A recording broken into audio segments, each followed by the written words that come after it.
apa tidak? Jadi saya bertanya kepada saudara-saudara, kalau Sadudin dan Ahmad Dhani datang untuk berkorban bersama kita, apa kita tidak mau berkorban bersama mereka?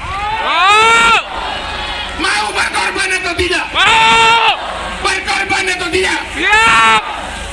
Katakan kepada semua orang Bekasi, kepada semua orang di kabupaten ini dua orang datang mengabdi. Ini dua orang bukan datang dari jabatan, mereka sudah punya jabatan dan kedudukan. Hidup mereka sudah mapan. Mereka datang ke sini untuk menyelamatkan kabupaten ini supaya tidak dijual kepada bangsa lain. Jadi berita ini tolong disampaikan.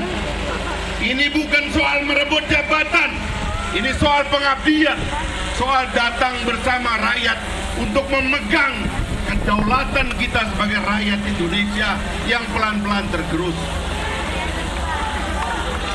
Ada soal kedua dari dua orang ini yang saya ingin sampaikan kepada semuanya dan untuk disampaikan kepada yang lain. Dua orang ini dan partai-partai pendukungnya adalah dua orang yang punya warna. Adalah dua orang yang punya warna. Di tengah ketidakjelasan sekarang yang menimpa bangsa Indonesia, warna mereka cuma dua, yaitu merah dan putih. Dan tidak di tengah ketidakjelasan orang-orang yang membawa bendera orang lain ke bangsa ini sekarang. Dua orang ini jelas dan punya warna. Kenapa Ahmad Dhani sering dituduh macam-macam? Karena dia jelas berpegang. Di belakangnya ada gambar Soekarno, ada gambar merah putih. Di belakangnya ada gambar Prabowo yang selalu mengusung merah putih.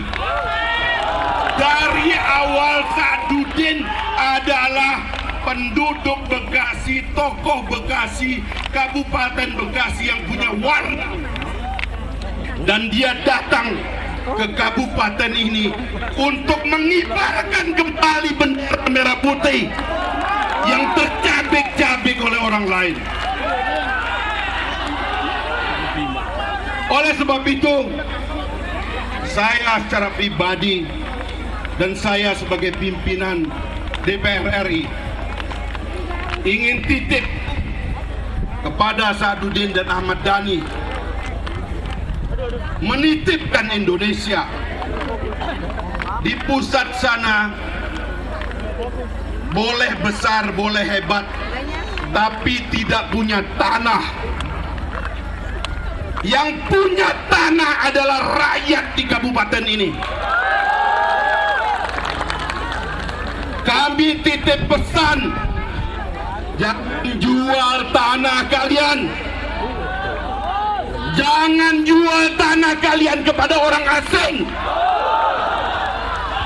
Jaga budaya kalian, jaga kehormatan kalian, jaga harga diri kalian. Karena ini yang semakin hilang. Bung Karno ketika berpidato di mana-mana, Bung Karno tidak terlalu sering bicara tentang kebinekaan. Bung Karno jarang bicara kebinekaan. Yang dibicarakan oleh Bung Karno adalah apakah rakyat ini akan tetap menjadi majikan dirinya sendiri. Sekarang tiba-tiba orang-orang yang mengaku pendukung Bung Karno saban hari bicara kebinekaan. Bung Karno tidak pernah bicara banyak tentang itu. Kenapa? Karena mereka tahu dari awal, karena Bung Karno tahu dari awal, bangsa ini yang mayoritas penduduknya Muslim pasti amanah menjaga kebinekaan, pasti amanah menjaga kebersamaan.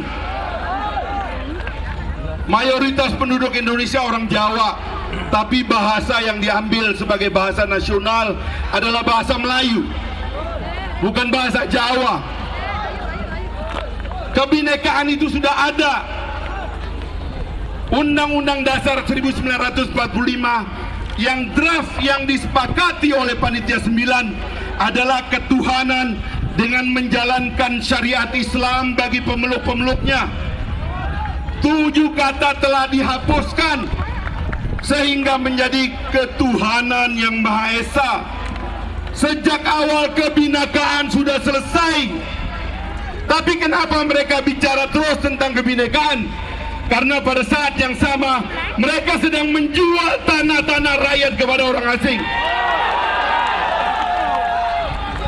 Kita disibukkan dengan kebinekaan, tapi tanah rakyat dijual kemana-mana. Bahkan bendera negara asing ditancapkan sembarangan di tanah Ibu Pertiwi. Ini yang kita lawan. Karena itu saya percaya, insya Allah hari ini kita saksikan. Insya Allah hari ini kita saksikan Sadudin dan Ahmad Dhani insya Allah akan menjadi bupati dan wakil bupati di kabupaten ini. Saya yakin, saya hakul yakin Sadudin dan Ahmad Dhani akan menjadi bupati dan wakil bupati di kabupaten ini, di tanah bertuah ini. Tetapi yang lebih penting adalah kami ingin menitipkan kabupaten ini agar tetap menjadi milik rakyatnya sendiri. Karena itulah yang paling banyak tema dari Bung Karno. Di mana-mana Bung Karno berpidato, rakyat. Di mana-mana beliau berpidato, marhain, berikan kepemilikan kepada yang miskin. Jangan lama-lama orang ngontrak di tanahnya sendiri. Saya ingin menutup sesi ini setelah berharap pada mereka di tengah dunia yang sekarang kacau. Satu kalimat dari Bung Hatta. Bung Hatta mengatakan, lebih baik aku melihat Indonesia ini tenggelam di dasar lautan daripada terus-menerus menjadi bangsa embel-embel. Kita tidak mau menjadi bangsa embel-embel. Dan karena itu bendera merah putih harus kita tancapkan di Kabupaten Bekasi ini. Untuk selanjutnya kita katakan kepada pemerintah pusat, siapapun dia, jangan kalian coba-coba menjual bangsa ini. Di sini ada Kabupaten Bekasi. Di sini orang-orang akan mempertahankan tanah airnya berdarah-darah. Karena ini adalah tanah pusaka, warisan nenek moyang kita, warisan pejuang pahlawan kita, warisan para ulama, warisan patriot bangsa. Inilah makna dari kehadiran dua orang aneh ini di depan kita. Ini mission impossible, karena yang kita lawan ini berat. Yang main untuk Kabupaten Bekasi ini bukan orang kecil. Orang-orang besar turun ke sini main untuk mengganggu pilihan rakyat, mencoba menyogok, merongrong dan sebagainya.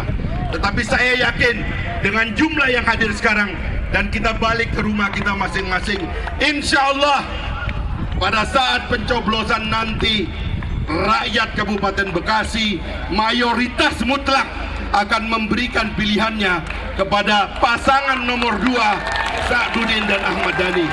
Sekian dan terima kasih. Wabillahi taufiq wa hidayah. Assalamualaikum warahmatullahi wabarakatuh. Waalaikumsalam warahmatullahi wabarakatuh.